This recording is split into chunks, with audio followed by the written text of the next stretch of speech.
PC build just came in the shop because, well, it needs some help. Because not only are the obvious problems present, like not having a GPU installed or RAM, but there are also a lot of little issues like the fact that our AIO is tilted, our fans for our AIO aren't plugged in, we have no intake at all in this case, wires are going everywhere, and we're missing our CPU 4-pin power. So let's finish this system up. So first things first, we're going to actually pull this entire AIO out for two reasons. To go ahead and rotate the screen back to being straight, and to remount our 360 fans because the fan cable is actually coming out the front, which would mean we'd have to wrap it all the way around to the back of the case, which is not ideal. So let's pull this pump off, unplug its cable, and set it off to the side. This way we can pull the top off and undo these two screws, as that allows us to easily remove our AIO, where we can now take care of our two issues. As if we just unscrew and flip the fans around, this way the cable will be routed to the back corner of the system. That will hopefully make the build look a lot cleaner. And then to fix the rotation with the pump plug, all we gotta do is remove this bottom plate, which just twists and pops off, so we can reinstall it in the proper position so it sits at that perfect 90-degree angle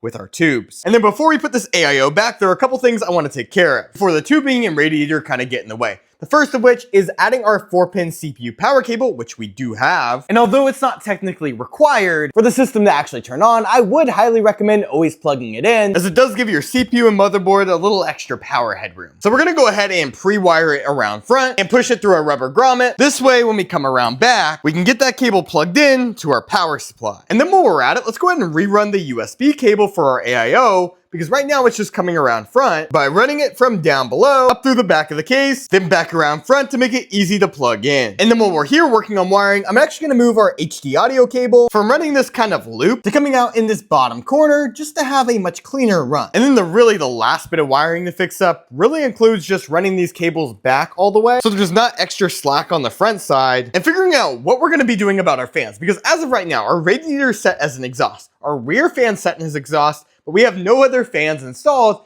and with this panel blocking off the normal air intake for a lot of these systems, well, at this point, our only option is to use this bottom mounting point. But the only problem is the only fans our customer gave us are these Thermalright fans, which have normal fan blades, which means to set these as a bottom intake, we'd have to be looking at the ugly side of the fan, which doesn't make sense for such a high-end build, which is being built around aesthetics. And as I want this build to look right,